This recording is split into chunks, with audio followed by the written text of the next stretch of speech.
G'day, ZiggyD here, and welcome back to Monday Musings, the show where I ramble about some topic for 5 to 10 minutes, and occasionally you guys get something out of it. It's been a couple of weeks since I did a Monday Musings, and that's just because I didn't really have something I felt really that engaged with to actually muse about to you guys. Didn't want to do a half-assed one, but this week I have something that I'm pretty passionate about, that I think I have some, some thought-provoking things to say, perhaps, and that's food. I'm really passionate about food.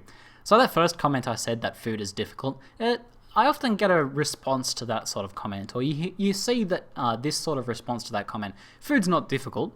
You must be doing it wrong. Food shouldn't be hard. Food is actually easy. But I really don't think that's the case. Because, I'm pretty sure the majority of the human race is split between either being obese or overweight or having health problems related to too much food, and then, or poor nutrition, and then the rest of the population is mostly starving to death. There's only a small group of people in the middle there that actually can do food well, or have the capability and the ability and the knowledge and the education and everything to make food happen for them. So it's obviously pretty difficult when the majority of the population isn't getting it right. So food is difficult. I do think food is difficult. And this is like a multifaceted problem. I think a big part of it, in terms of, the starving people, is mostly about logistics. It's hard to get food transported around to the people that need it. And also, often there's not the financial incentive to do that, which is a bit shitty. But that's kind of what's the situation. That's kind of the situation. But another one of the issues is that it is hard to understand food. Even nutritionists don't understand food. I think a lot of nutrition, is based around marketing. I'm someone who's studied marketing pretty extensively, and there's no industry that is marketed and is that purposefully convoluted as the food industry. It's so confusing and difficult to eat well. So I'm really passionate about cooking and making and eating good food, but sometimes I hate eating. That sounds kind of weird, to be passionate about food and cooking, but also to hate eating occasionally. To put it in more specific terms, I hate that we have to eat. So this is kind of a separate problem, but I hate that, I'm sure some of you guys have been in this situation where it gets to 8 or 9 p.m, you've been playing a good game, or you've been doing something else, or you're working on something else you're passionate about, and you're kind of like, oh, it's late, like, what do we have for dinner? Oh, nothing. What am I gonna do? Let's go get Macca's. So the problem with that solution to the problem of needing to eat, so we wouldn't eat anything then. When we get into that situation, if we didn't have to eat, we wouldn't eat. We would only eat when we wanted to enjoy it, if we didn't have to eat. But in that situation, we're forced instead to say, okay, what's available, what's easy. Like I don't have time to, it's too difficult to make some good healthy foods. I'm going to go to Macca's. The problem with Macca's and other takeaway foods and a lot of these easier options is, sure, they're easy, but they're not cheap. They're inefficient in terms of cost. They're not nutritious. And they're not even really that tasty, to be honest.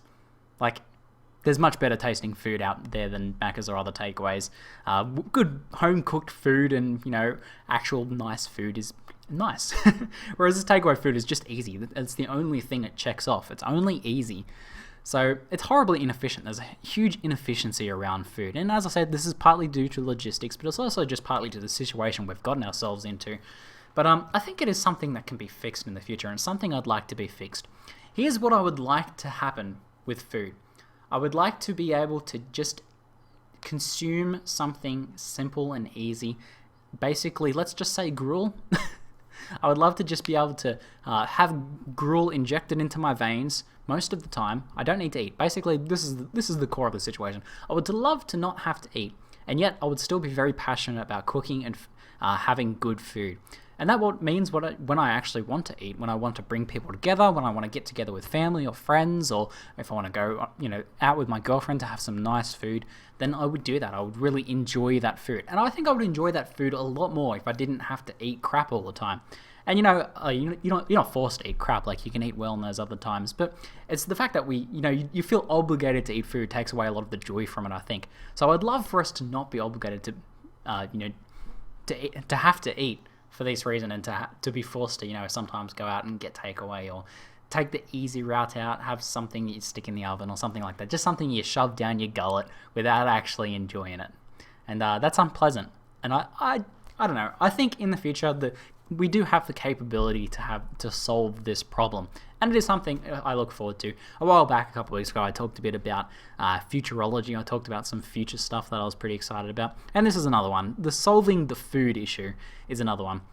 I think to have this solved, I think we need something that's cheap to produce, easy to transport, and suits our nutritional needs.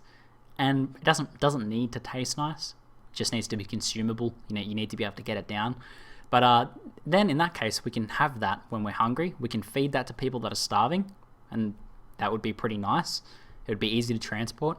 And then when we want to enjoy food, when we want to make some nice food, we can do that. We don't have to have a fridge full of crappy stuff. We don't have to run a bunch of trucks transporting food around just because we need food for takeaway and things like that. If you had something you could just consume that stayed at home with you and you didn't have to really think about it, and you got to that 9 o'clock point where you're like, oh, I need some food, you wouldn't go to Macca's if you just had something on hand that was super easy and filled the nutritional requirements of being a human. You wouldn't go to Macca's then, because it's not like, I don't think you do really go out of your way to get Macca's. Maybe some of you do. Maybe some of you really enjoy it as an occasional thing, and maybe we would. But I think the quality of McDonald's would probably rise if it wasn't just about it being super easy. If we just did it for the enjoyment of it, I think we'd have some pretty nice tasting Macca's eventually.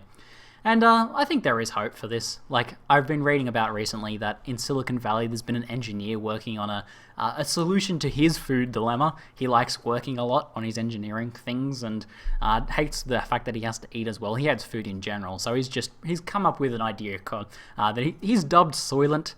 And that's pretty funny because the movie's Soylent Green. It's made from people, but he's come up with this thing. I'm still a bit skeptical about it, but it could have a lot of potential if it turns out to be good. But basically, it's just like a powdered thing that you mix with water, and it can replace all of your food. It has all of the chemicals and minerals and carbs and oils and fats and stuff in it you need in one go. And I think that something like that will be the solution. Something that can just replace food easily isn't about the taste, because then we can actually, when we want to eat, when we want to enjoy our food, we can actually go and do that. And for the rest of the times when we're working and busy, we can take 30 seconds to drink some Soylent Green. Drink some Soylent Green made from people. But anyway, that's what I think. That's my rambling. Kind of rambling, but I just wish I wish we had a solution to food, and I hope that we do see some soon, and I think we might. But I'll let you guys know if I happen to solve world hunger anytime soon. Anyway, let me know your thoughts. I'm ZiggyD, and thanks for watching.